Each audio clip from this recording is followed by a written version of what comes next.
Good afternoon, ladies and gentlemen. I've got about 19 videos on my YouTube playlist so far, and I think the one consistent thing among all of them that you'll find if you go and watch all of them is the fact that I really suck at opening videos. Today's rant. 5 things I would like feminists to know from the perspective of a man. Now, there's a lot of videos out there talking about the feminist perspective on things and things feminists would like men to know. So, what I'm doing is I'm putting together a video speaking from a man's perspective, and I'm putting it to those of you watching, be you a feminist, be you a manist, be you whatever, to watch and learn maybe a few things, and maybe help change your perspective on 1 or 2 things.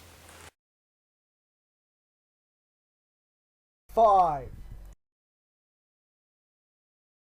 You know, I hear a lot these days about how men are putting an unreasonable amount of pressure on women, and this patriarchy apparently spends all its time telling women how to look, think and feel, and from what I understand, a lot of people seem to think it's a female exclusive issue. But it's not. You see, society puts pressures on us men and women both. Let's put it this way. I'm a short, fat, balding midget with bad teeth and flabby body. And I am shit scared to show my body off in public. I wear thick clothes to try and, thick baggy clothing to hide the fact that I've got a gut.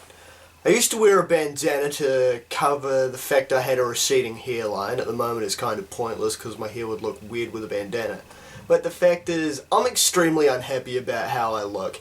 And that's not made any better by the fact that in the modern media, be it TV, be it music, be it what have you, every single dude on TV seems to be some fucking hunky dude who spends all day in the gym with a fucking 6-pack you could grate cheese on, muscles for fucking days, perfect white teeth and a full head of hair. You will never ever see a dude like me who has a face primed for radio in the modern media unless the entire purpose of him is to point out that no woman wants to bang a fat cunt. There's not really a double standard because, I mean, these days you hear quite a bit that all women are beautiful no matter their shape, their size or whatever. You never hear any media showing off a dude with more rolls in the bakery saying that real men are chunky. So yeah, it's not just a one-way street, it's a two-way thing. We have it too. You know? So we're in the same boat in that aspect. If you're a female and you're questioning the way you look, well, hey, so am I. 4. Now, check your privilege is meant to be this ultimate checkmating phrase. Whenever one of us men says something to do with our problems in society, we get hit with, hey, check your privilege, shitlord. It's basically the Tumblr SJW Exodia the Forbidden One. But I hate the phrase, because rather than being a constructive, well-thought counterpoint, it's essentially running on a shit ton of assumptions.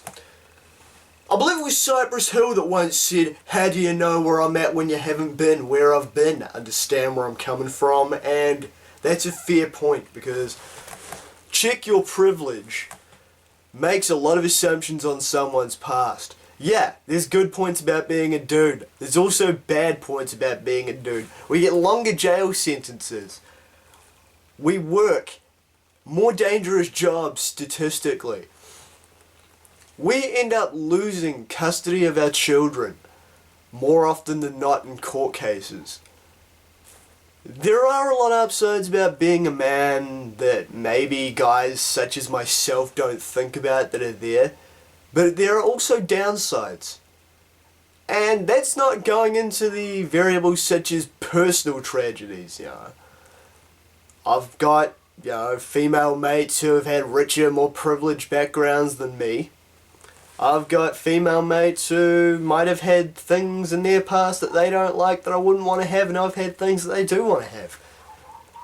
Check your privilege runs on assumption. I hate the phrase, and I really think it's something we could do away with. 3. You know, nothing ruins a cause like embellishment. I don't like it when Brad Marchand does it in a hockey rink, and I don't like it when people are trying to present it to me in an argument. Trying to claim that men can't be discriminated against because they hold, quote, all the power is ridiculous. That is just, honestly, I'm sorry ladies, but even from an objective point of view, that is one of the most fucking stupid things I've ever heard. Men can't be discriminated against and you can't be sexist against men is a blatant barefaced lie. The definition of sexism is wherein you discriminate against someone based on their sex. Nowhere in there does it say discrimination based upon their sex unless they have a penis, in which case they can get the fuck over it and move on. It works both ways. Sexism and discrimination can apply to both males and females. You don't win arguments by moving the goalposts. I'm sorry, but you just don't. And I get really pissed off when I hear you can't be discriminated against because you're a man. If I'm being told I can't do something because of the junk I'm packing in my pants, that is discrimination.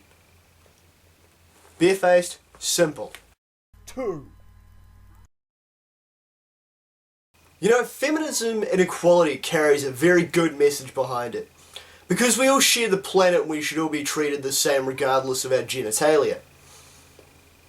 But then the question you have to ask is the person delivering the message really a good representative for me? Let's look at who 3 of the most prominent feminist sort of, I don't know, message deliverers are on the internet, or the top 3 that a lot of people think of.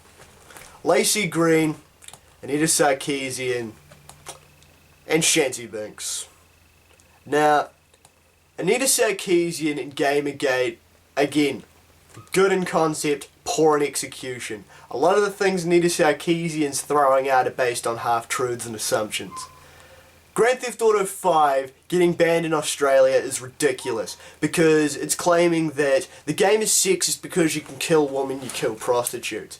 First off, that's been in every Grand Theft Auto game since 3.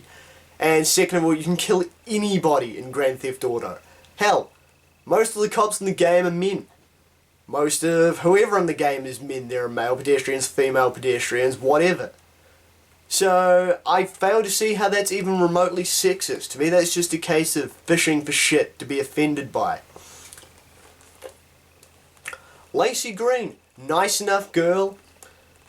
You know, she delivers a very good message once again, but she runs based on a lot of half-truths again and doctored up statistics. Not to mention she contradicts herself a lot.